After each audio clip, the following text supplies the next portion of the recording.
محمد وعلى آل محمد كما صليت على إبراهيم وعلى آل إبراهيم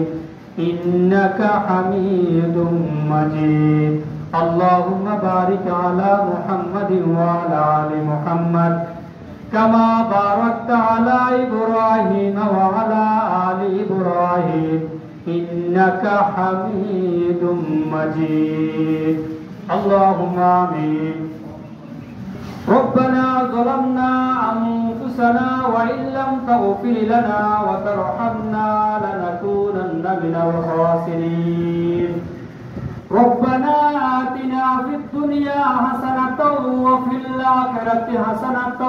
وقنا عذاب النار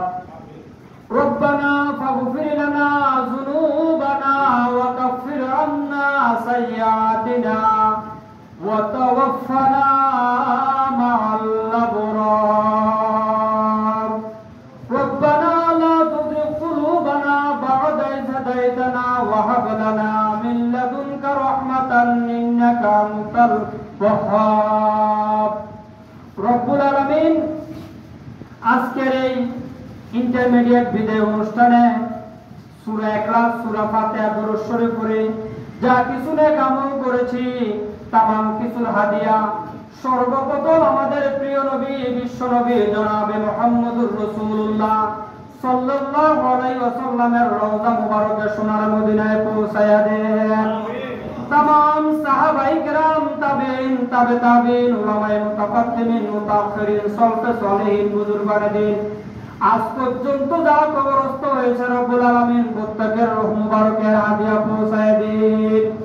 तमाम পৃথিবীর মাটির নিচে আল্লাহ আপনার যত মাহবুব বান্দা বান্দি আছে প্রত্যেকের রূহ মুবারকের হাদিয়া পৌঁছায় দিন রব্বুল আলামিন বিশেষ করে আমাদের বাবা মা আত্মীয় স্বজন যারা কবরস্থ আছে প্রত্যেকের রূহ মুবারকের হাদিয়া পৌঁছায় দিন রব্বুল আলামিন এখানে যারা উপস্থিত হয়েছে 30 তারিখ রব্বুল আলামিন তাদের পরীক্ষা আল্লাহ দুনিয়াটা একটা পরীক্ষার স্থান আল্লাহ এই সমস্ত পরীক্ষার্থীদেরকে আল্লাহ আপনার পরীক্ষায় কামিয়াবি নসিব করে দেন আল্লাহ তাদের প্রশ্নপত্রগুলো সহজ করে দেন আল্লাহ যদি কোনো পরীক্ষার দিন যদি কোনো সমস্যা হয় ঝামেলা হয় আল্লাহ পরীক্ষাটা সহজ করে দেন তাদের জন্য সফলতা আপনি নসিব করে দেন আল্লাহ পরীক্ষার যাবতীয় কাজগুলো আপনি তাদের জন্য সহজ করে দেন سبحان ربك رب العزة عما يصفون وسلام على المرسلين وجعل آخر كلامنا عند الموت لا إله إلا الله محمد